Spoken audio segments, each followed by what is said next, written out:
Would you like helping other countries fight against their own military? Well, when the U.S. exports firearms and other military needs to them, we're basically helping these countries fight against us. The U.S. just thinks of the income it's receiving and not all the consequences against it. Most of these firearms are not strictly regulated like standards require, causing some of this to go to countries other than expected. So with all this going wrong, why are we still increasing sales each year? Well, I will share the 4 reasons why I think we should stop exporting firearms. First, exportations are hurting our country. Second, sales grew to 173 nations. Third, there are 5 ways to export. Fourth, why we should keep guns in our country.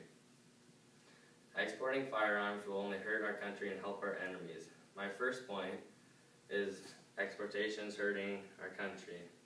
In an article titled, U.S. Reforms Open Floodgates on Armed Reports, Rami Soar explains why new reforms will only hurt our military and military strategies. The new changes increase the risk involved with exporting weapons. These exportations face basically no restrictions because they were always classified as commercial goods and common goods, according to William Lau, a former member of the State Department. He stated that only 75% of the weapons of exports that moved through Common Commerce Department didn't face any regulations because of the new reforms. In an article titled No Regulation by Stephen W. Pellick, he states that mainly aircraft parts and automatic firearms were exported. The only problem is that this hurts our military when we export our new technology to other countries to help them instead of us. Countries like China and Iran are improving all their military with our technology. The U.S. shouldn't be so open with and willing to share with these countries who may use them against us or trade with these countries, or trade with them that way.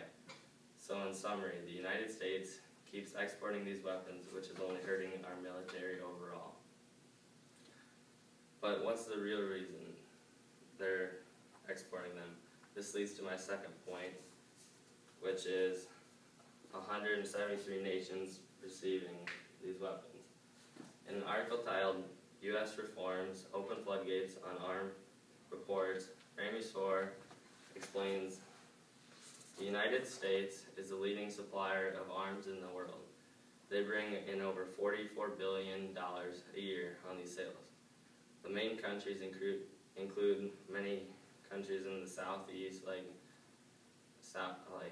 Arab countries, Israel, and Saudi Arabia. In an article titled Human Rights Effects by Matt Schroeder, he explains why they have fought for over 30 years to put strict regulations and more oversight on these exports. They want more of them to be regulated and keep track of. Also, they want more arms to be continually tracked once they're in these countries to make sure they don't go to terrorists and other groups that wrongly use them.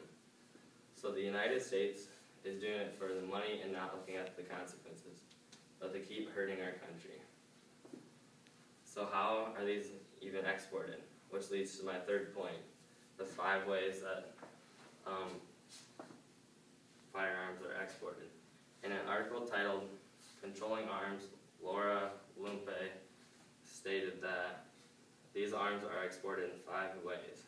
This includes government negotiations, Pentagon surplus arms between the manufacturer and countries, covert government operations, and illegal exportations. Also, once they're exported to the U.S., they're supposed to be tracked so they don't go to any wrong groups, but that's not always the fact. When they are traded illegally, the intel never gets received, and this is how we lose track of the weapons we are selling.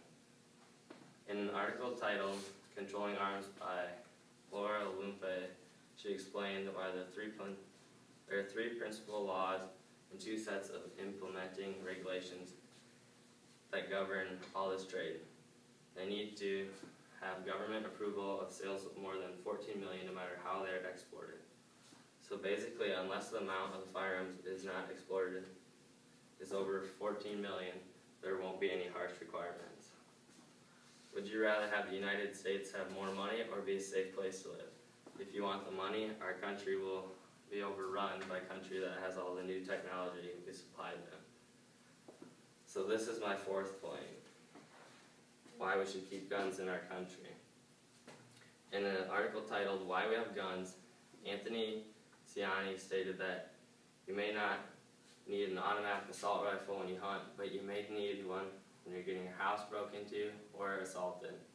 The United States has uses all over the country, but we are still exporting them to countries rather than keeping them. So why would we expect weapons when we need them for our own safety? We should keep our weapons in our country and not export them for reasons like they can get into the wrong people's hands. We need them over here. So my main reasons are exportations are hurting our countries. 173 nations receive our sales. 5 ways to export them, some legal and some not. And why we should keep guns in our country.